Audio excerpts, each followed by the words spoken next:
Hello there, guys. It's Ben here from SW6 Lions TV. I hope you're well. Matty, new times. You're going to see my mess up now. It's gone live. This is it. We can't edit it out now. This is it. Guys, if you are watching, obviously, like, subscribe, all that stuff. Chelsea versus Man City preview coming up in a bit.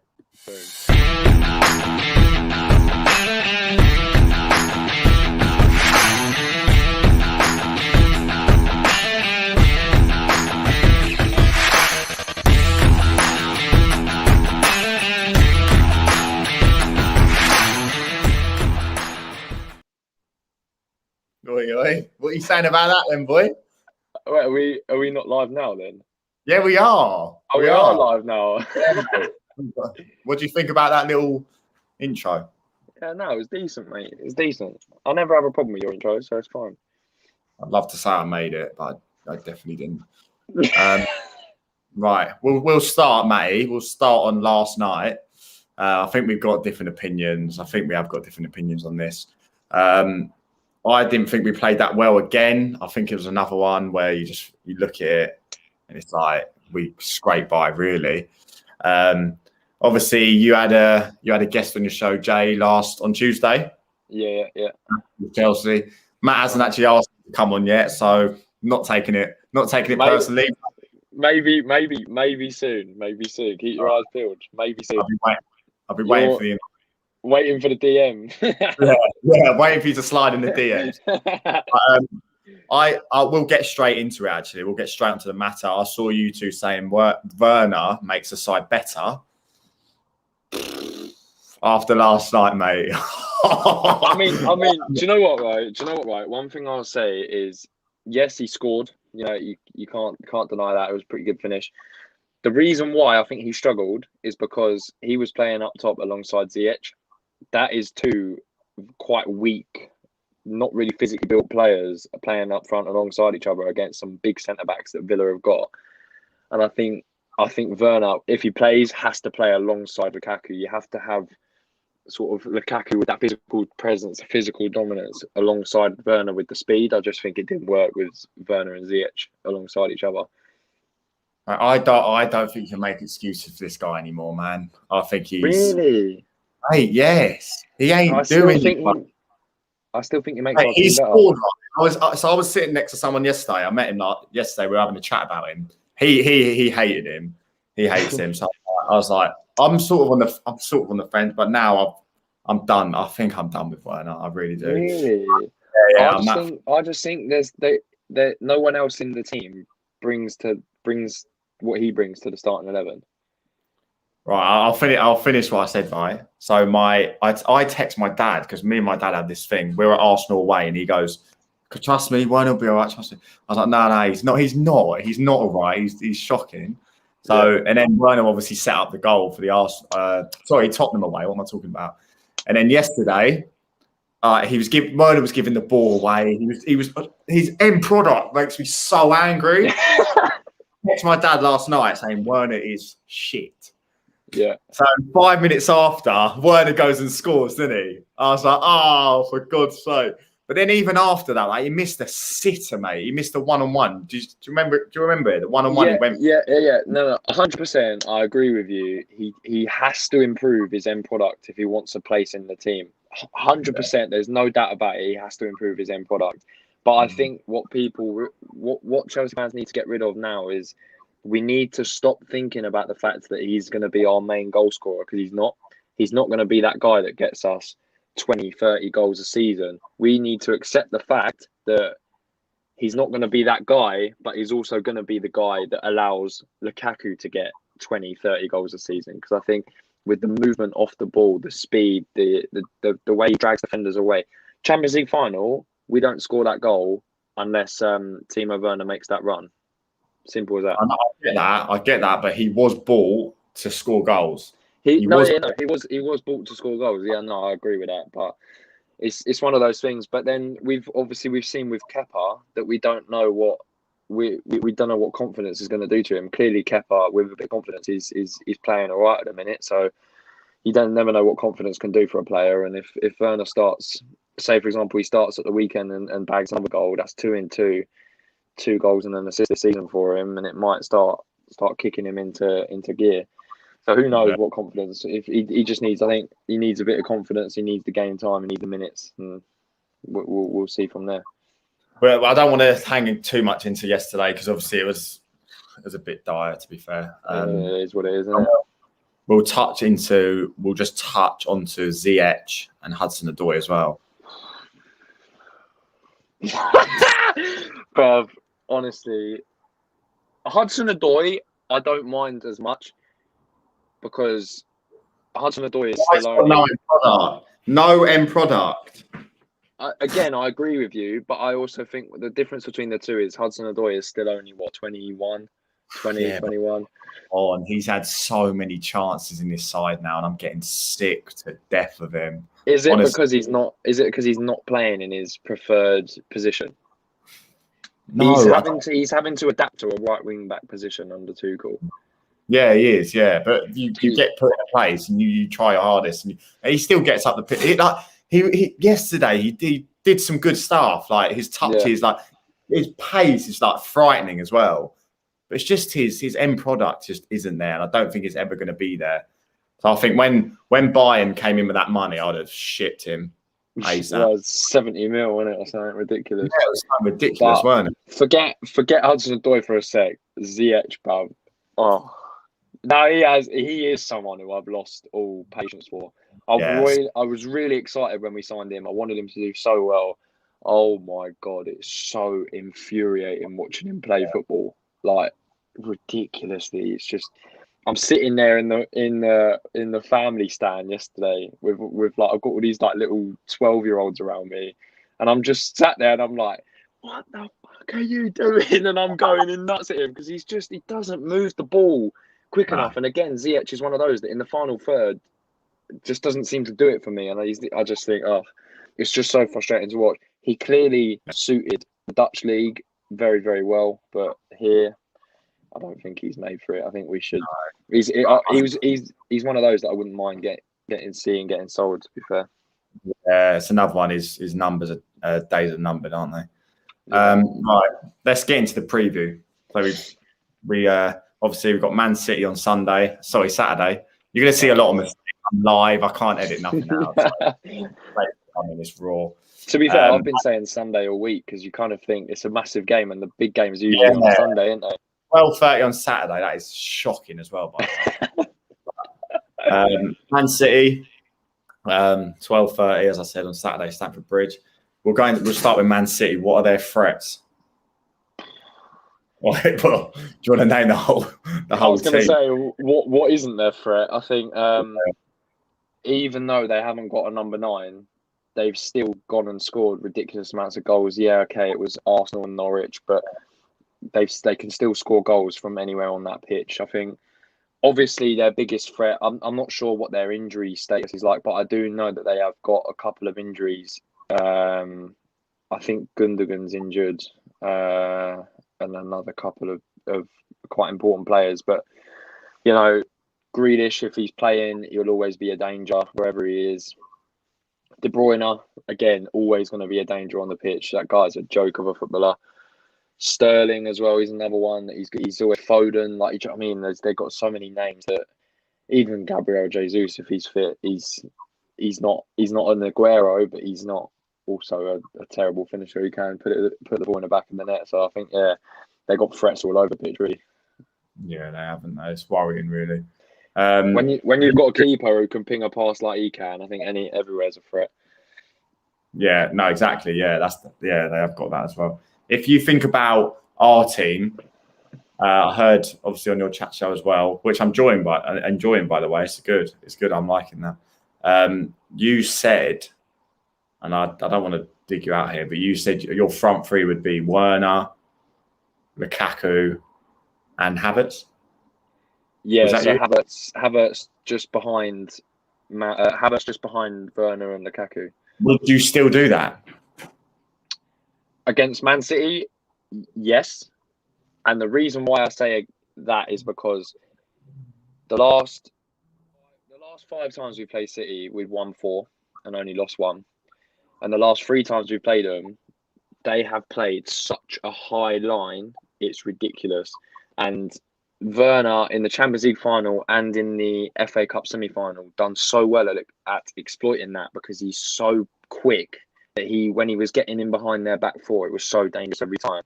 And when we watch Chelsea, we watch Lukaku up top. He is so good at getting the ball into his feet, holding the defender off, drawing the defender out of that back line. And in my head, I've just got this vision, right? I sound like some next level coach or something, but I've just got this vision of the ball getting played into Lukaku's feet, drawing the defender out, knocking it back to Havertz, who then plays it into that space that Romelu's created for Werner to run into. Like, in my head, it all works so well. But I can just see it working so well because City play such a high line. And I think the speed of Werner can't be doubted. He's such a quick footballer. He's so rapid. And I think with a high line that City play, I think we could exploit that. But whether Pep's learnt from last time or not, only time will tell with that. But I would still go with Werner and Lukaku, to be fair, if it was me. Oh, I think that's so brave of you. Honestly, I think what was your front three? I know for a fact he won't go for Werner and Lukaku. Yeah, no, he won't do it because Timo played 90 minutes, didn't he? Yeah, so he's obviously not in his plans. But Mount came on and played okay, didn't he, yesterday? He sort of changed the game a little bit. Still wasn't great. I'm not gonna lie, he wasn't like amazing. Didn't do much, but the energy was a little bit better. But it will be Havertz, Mount, and Lukaku, won't it? For me, potentially even, and not that I want this to happen, but potentially it could even be Havertz, Lukaku, and Ziyech, because he's played Ziyech the last two of the last 3 times we've played him. Where have you gone? Mate, I've hid after that flipping comment. What? Not Ziyech. Ziyech does not start. No. I don't want him to start. I'm not saying I want him to start. Mate. But I'm looking at the last 2 times we played him in the league and the FA Cup. He played both times. He scored both times when we played him. In the Champions League, though, did he? He didn't play in the Champions League final. That was Mount, Havertz, and Werner. I think. No. Oh yeah, it was Werner. Yeah. Yeah, it was. I'm telling you. False nine. Yeah, Havertz false 9, wasn't it? Yeah. But I think you're right. I think it will be Mount, Havertz, and Lukaku. But I mean, Mason Mount as well. He's not got. I think I saw a stat he's not got a goal or an assist in his last 20 appearances or something like that for Chelsea. Mount, yeah. Although he got an assist in the Champions League final, didn't he? I don't know how accurate that was, but I know that he's only got 2 or 3 goals and assists in his last 20 games, something ridiculous like that. I read it quite briefly, but he's one of those. He's got a point to prove. Got given the captain's armband last night, which is I think a pretty bold statement to make. So I think he's got something to prove. I think Havertz has got a little bit to prove. Both of them, I think, need to step their game up a little bit. Start putting the ball in the back of the net or making that decisive pass. That's what's let us down in the last couple of weeks, is that final ball from either Kai or Mason through to Lukaku. I think if we put it on a plate for him, he scores every day. But it's that final ball that I think they need to improve on. But yeah, I think you're right. I think it'll be those 3 up front. What is, hand on heart, right? Honest opinion, don't. Who cares what anyone says? Honest opinion on Havertz. I thought last season, we fucked it here, lads. I thought we've spent 70 odd mil on him, and he's pony. But I think towards the end of last season, he properly started performing really, really well. I think it all changed for him when I think it was away at Palace when he scored. Everton at home, he was really good. Yeah, so the Palace game, I think, was a couple of games before, and he went and scored. Did he score 2, or he got 1, a goal and an assist or something in that game? I think from that game onwards, he was pretty consistent for us, and obviously got the most important goal of the season at the end of it. I actually really, really like him. like genuinely hand on heart. If I didn't like him, I'd say I didn't like him. But I actually do really, really like him. The way he picks the ball up, the way he glides past players. At times, he has kind of reminded me of Hazard Hazard was at Chelsea when he was picking it up. And what are you looking like that?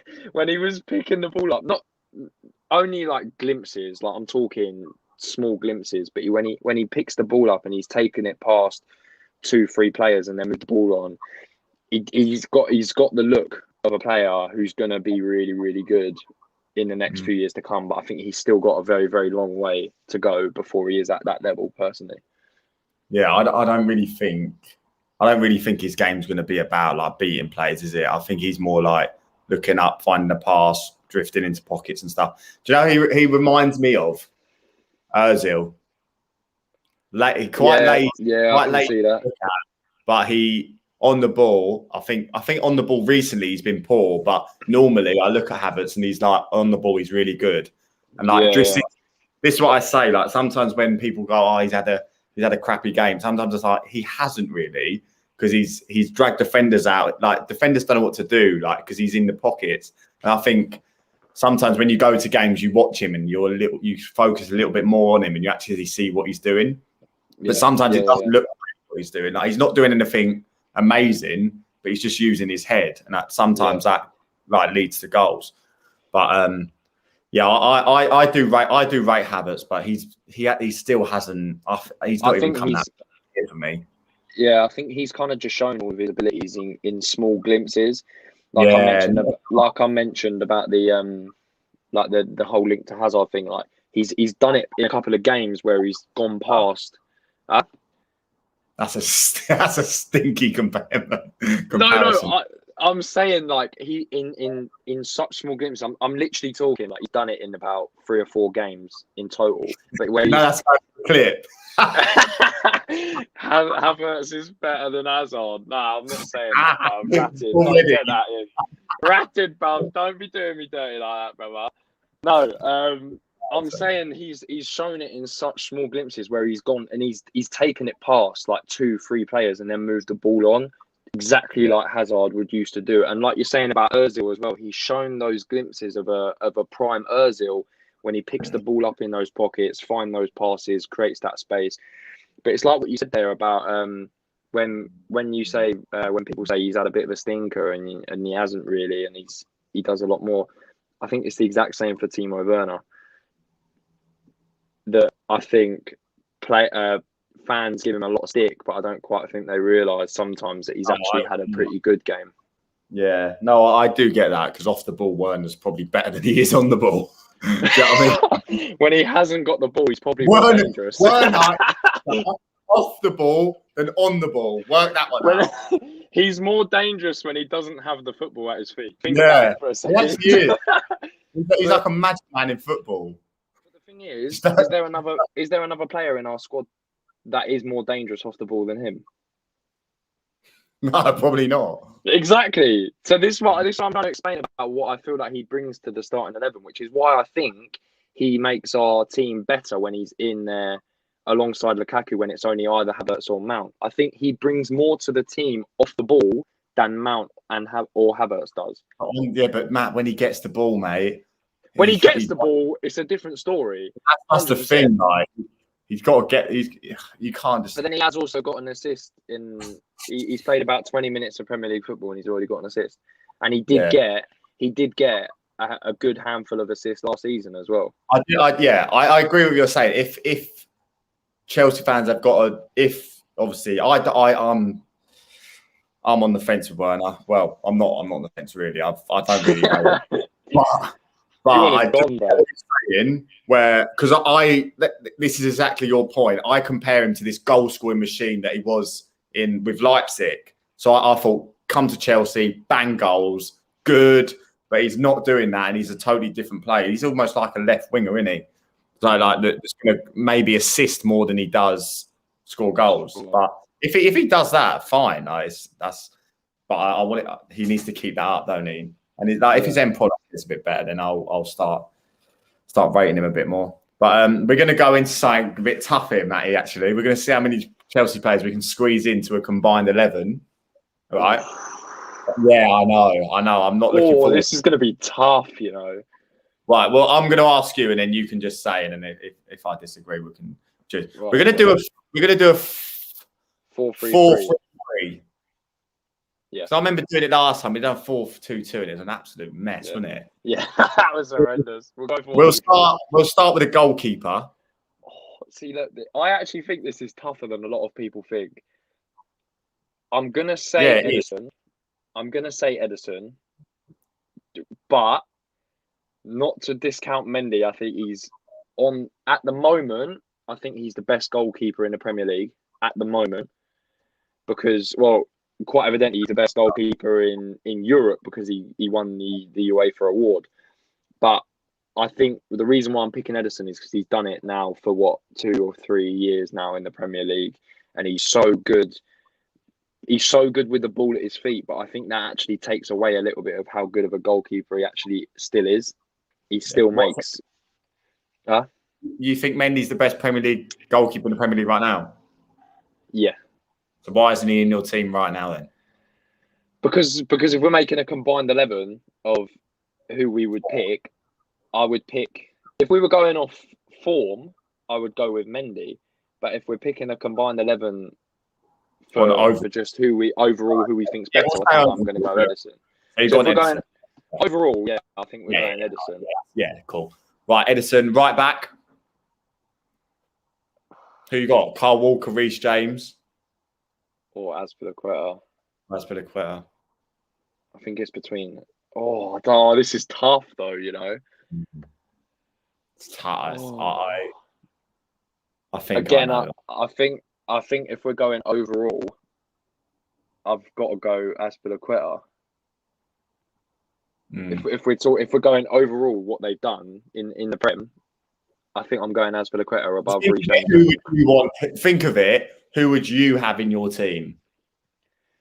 I personally would take Reece James because I think Kyle Walker is rapid. Don't get me wrong, but I personally don't think Kyle Walker's end product is nowhere near as good as it needs to be. I think Reece James is rapid and also has that end product. So if it was me picking it, I'd go Reece James right back. But I think if we're talking overall, I think you'd have to put Azpilicueta in there as well. And we'll go what you would. You would go what you would pick. What I'll pick, we'll go Reece James right back. I think you're a bit harsh on Kyle Walker there. Actually, defensively, I think Kyle Walker's really good. But as you said, going forward, he's not probably as good. I would argue that Reece James is as good defensively and better going forward. Do you think? No, I don't think he's as good defensively because I think Southgate put Kyle Walker in because of his defensive work, didn't he? I think defensively he's better than James. I think it's always such a tough debate with the right backs, especially when it links to England as well. We've got so many of them, but I think I was going to say he used to play for Spurs, so I'll take Reece. No. Right, so 1-1. Centre backs. I'm going to go. Got a lot to choose from, mate. It's so tough. It's so tough because I want to pick Christensen, but I feel like he's going to get left out. I think I'm going to go with Ruben Diaz and Antonio Rudiger. Yeah. As my 2 centre backs. I think that would be a filthy centre back partnership, personally. Maybe Silva. Or Thiago Silva, yeah. But I think Rudiger at the minute is just a Rudiger. No one touches him. Yeah, no one touches Rudiger. He's a monster, and then Ruben Diaz. I mean, proved it last year. He's obviously a very very good centre back. That's fair. Give you that. Yeah, I totally agree with that. Left back. See, now this is actually quite difficult because Chilwell, Alonso. You've got João Cancelo for City, who plays left back sometimes.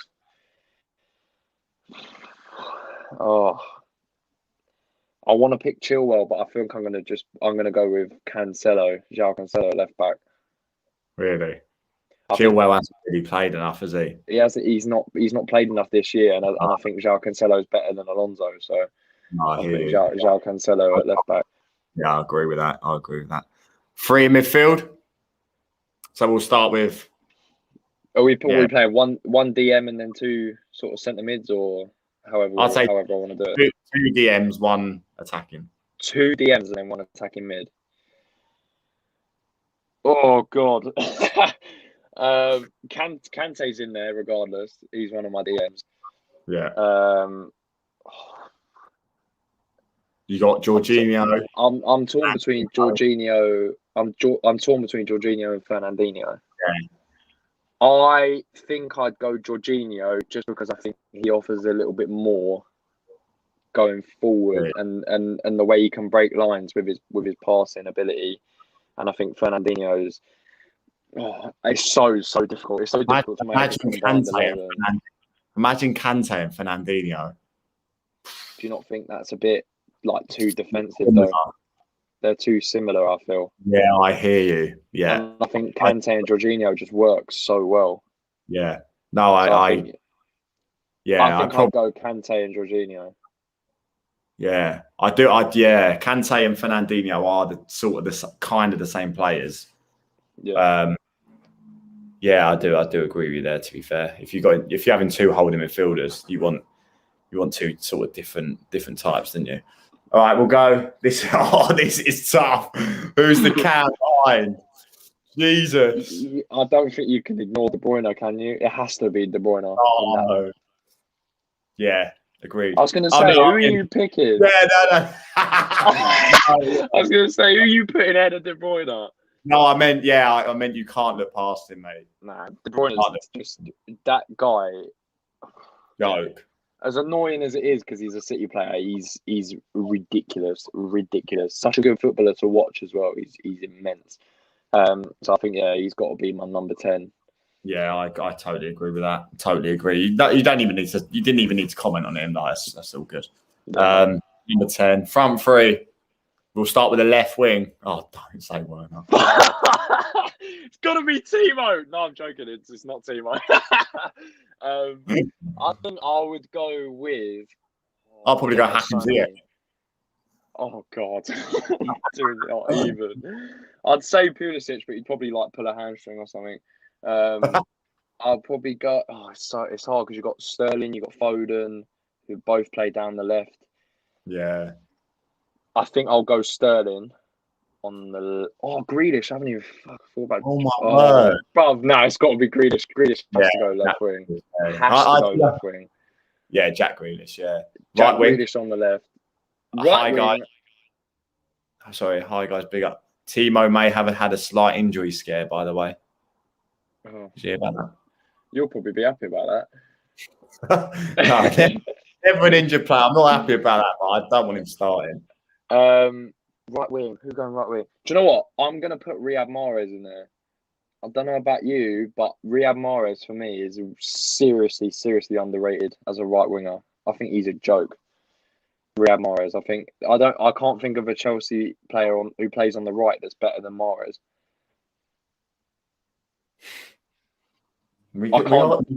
We do struggle left and right wing, don't we? I can't justify putting Havertz. No, for actual right wing, a right winger, you can't. Yeah, I can't justify picking Havertz, Hudson-Odoi, Pulisic, Ziyech, any of them over Mahrez. No. So I think I'd go Grealish on the left, Mahrez on the right, and then I think there's only one player up front. Who's that? Jesus Navas. Romelu Lukaku. It's got to be Lukaku.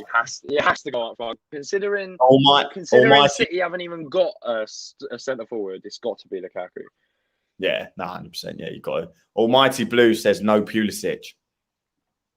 What for the game? So, as in, you haven't put Pulisic in. Oh, I don't think he gets in ahead of Grealish and Mahrez. No. No. Can you genuinely justify putting any of our right-sided players ahead of Riyad Mahrez? No, I do agree. Don't you think it's mad though that how you haven't been able? I agree with you as well, but how you haven't been able to get Havertz in, Mount in. You just said last year when we won the Champions League, Mount gets in Man City's team.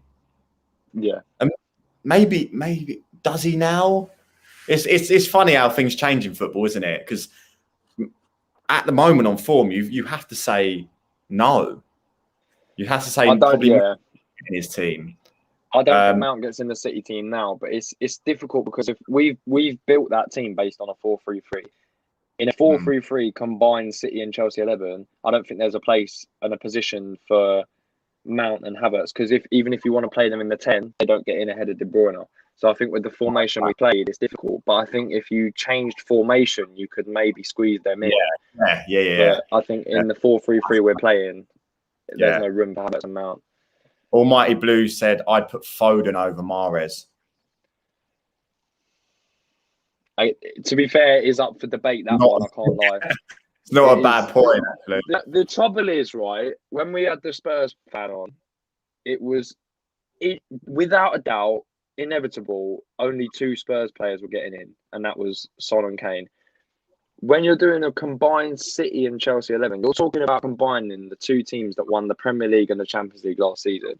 It is a near impossible job, like near impossible, because you think we've left out Mendy, Christensen, who else we left out? Kovacic. We've left out Kovacic. We've left out Chilwell. And then if we look at City's team, flipping hell, we've left out Kyle Walker. We've left out John Stones, who I think again is a really, really good centre back as well.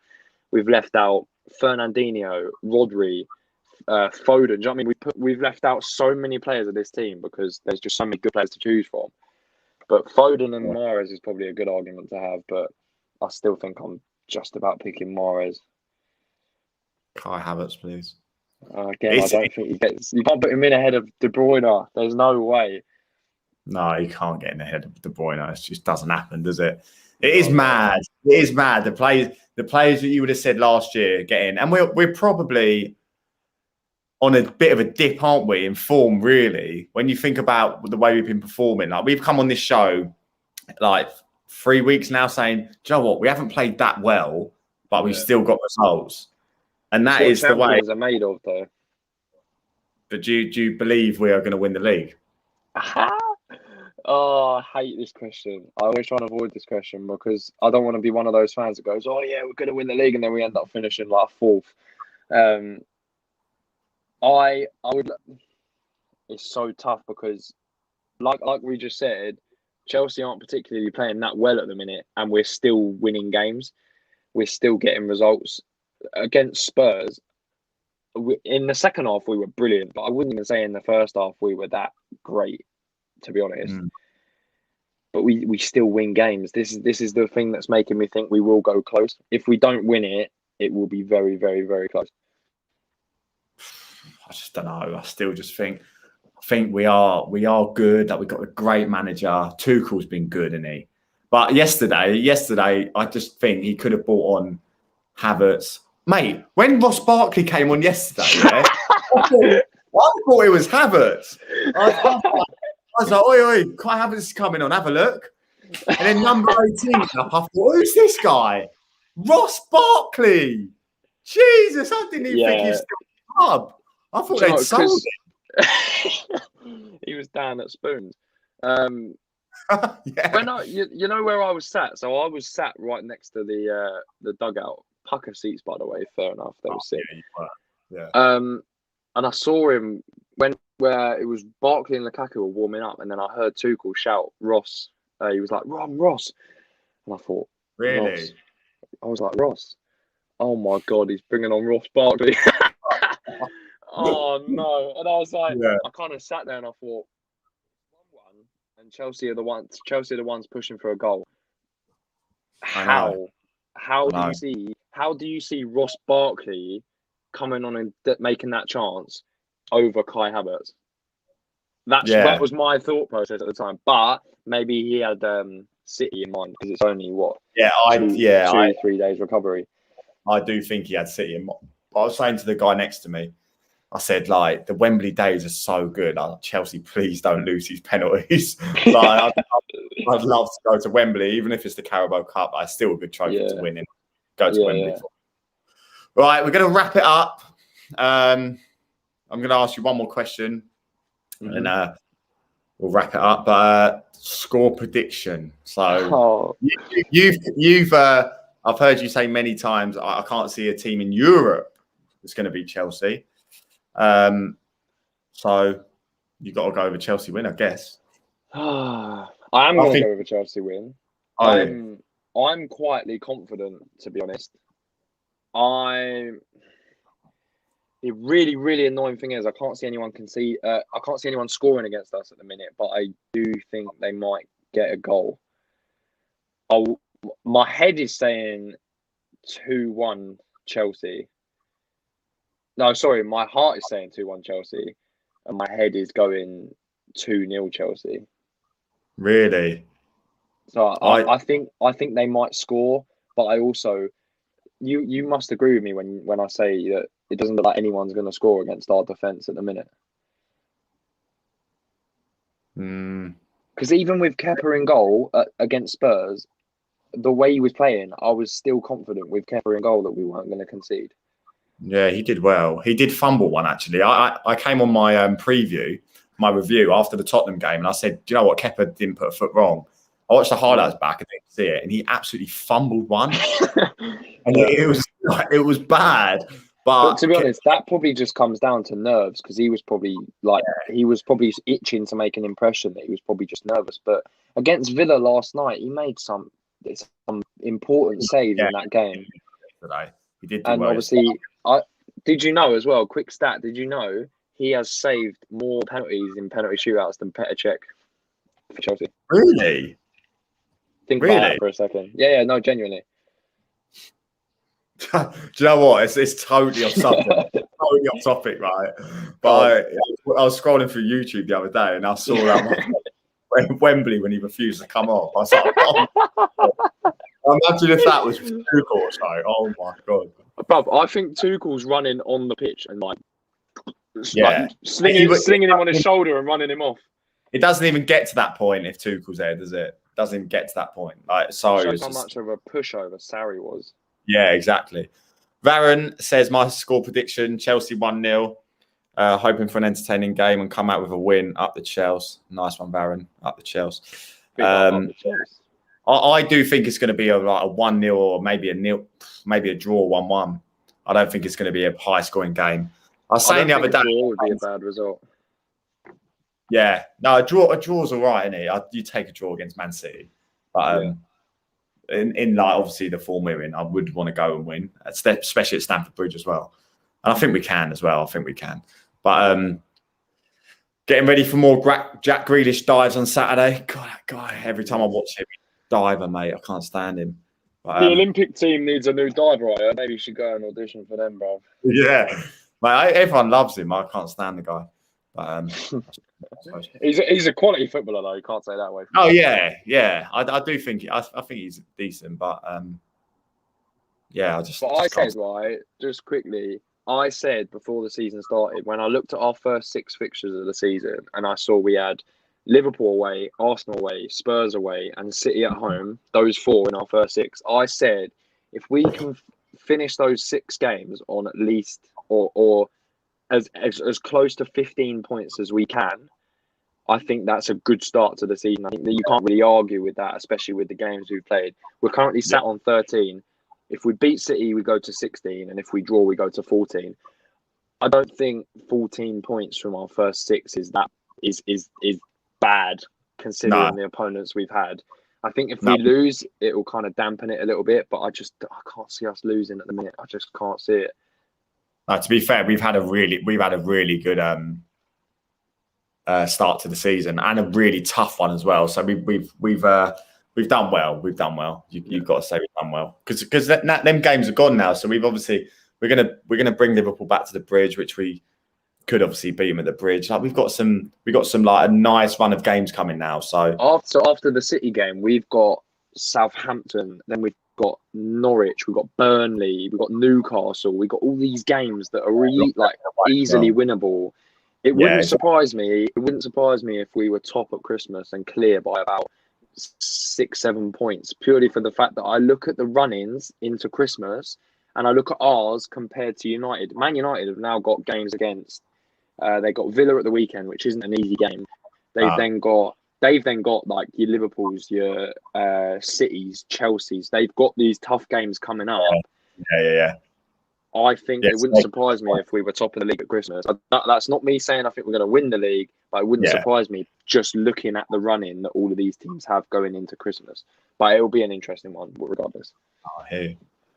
Right, that's it. That's your preview. Guys, I hope you enjoyed it. Remember, if you're watching or if you are going to watch it after, it'll be on YouTube. Please like, please subscribe. Matt, we're on 2 point something now. I think 2020. I think it's gone up. Yeah, it's gone up. 2.02, isn't it, or something like that? Yeah. So we're smashing it at the minute. Big movements. Going really well. Matt, you've got your show on Tuesday, haven't you? We'll tell the viewers more about that nearer to the time. We'll whack out a tweet with a very, very, very, very special guest. Keep your eyes peeled, mate. I'm looking forward to this one. I don't even know it myself. Right, Matt. You know how we end this. You know how we end the streams, mate. You know how we end them. How? Go on. Show me. Up the Chels. Come on, the boys. Into them. Chels.